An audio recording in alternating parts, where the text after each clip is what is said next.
Hoje vamos falar sobre o Salmo 94.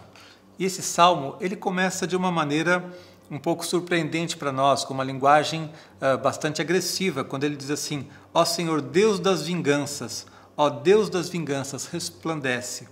E talvez algumas pessoas estranhem ao ler uma palavra assim e pensem, mas Deus das vinganças? A vingança não é uma coisa ruim? Deus não é um Deus de paz? Deus não é um Deus de amor? Como é que o salmista está começando aqui a sua palavra chamando Deus de Deus das vinganças? Não é a vingança humana, a vingança motivada pela raiva, pelo ódio. É simplesmente o caráter santo de Deus, que é juiz de toda a terra. Deus, como Deus santo, perfeito, que tudo que Ele faz e fala provém da verdade, Ele tem autoridade para julgar o pecado que há no mundo. O versículo 2 já começa a explicar isso melhor para a gente. Ele diz assim: exalta-te, ó juiz da terra, e dá o pago aos soberbos. Ele não está pedindo vingança contra alguém que cometeu uma maldade contra ele pessoalmente apenas. Ele está dizendo assim: Deus, o Senhor como juiz de toda a terra, dá pago aos soberbos. Mostra a esses que têm se levantado para praticar o mal que eles não são nada. E veja como esse mal era terrível. O versículo 5 diz assim: esmagam o teu povo, Senhor, e oprimem a tua herança, matam a viúva e o estrangeiro, e aos órfãos assassinam. Está falando de pessoas perversas que praticam o mal contra as pessoas mais indefesas. Então é lógico que contra isso Deus tem que se levantar.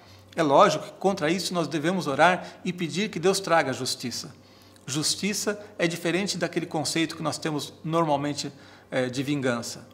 Justiça significa que Deus, que é santo, que é perfeito, que está vendo toda a maldade que há nesse mundo, Ele pode se levantar para refrear essa maldade. Mesmo sendo esse um mundo caído, um mundo dominado pelo pecado, Deus pode intervir e refrear essa maldade. E é isso que o salmista está fazendo, está clamando para que Deus venha socorrê-lo. É bom a gente lembrar que naquele tempo as instituições eram muito mais frágeis, as pessoas viviam num ambiente rural, longe muitas vezes de qualquer tipo de socorro. Então pessoas malignas, bandos de bandidos chegavam, matavam as pessoas, cometiam crueldades e não havia ninguém por perto para socorrê-los. E ele está dizendo assim: Deus, vem socorrer a gente, vem ser o nosso juiz, vem nos livrar dessas pessoas que são capazes de perversidades tão grandes.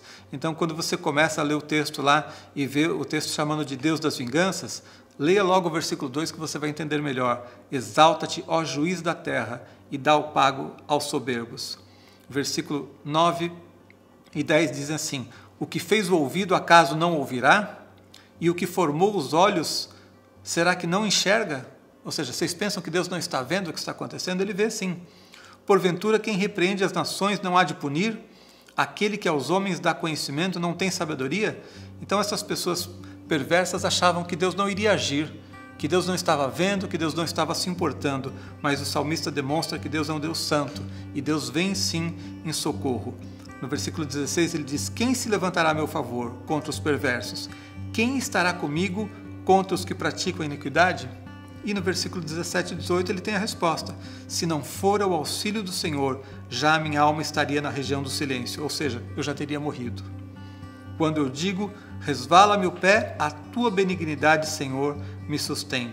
E no versículo 22 ele conclui dizendo assim: mas o Senhor é o meu baluarte e o meu Deus, o rochedo em que me abrigo. Então, mesmo diante de um mundo onde existem pessoas perversas, existe maldade, a gente pode clamar pela justiça de Deus, clamar pela presença de Deus, clamar pelo seu socorro e confiar que esse justo juiz é justo juiz na tua vida também e vai trazer proteção à sua bênção na tua vida.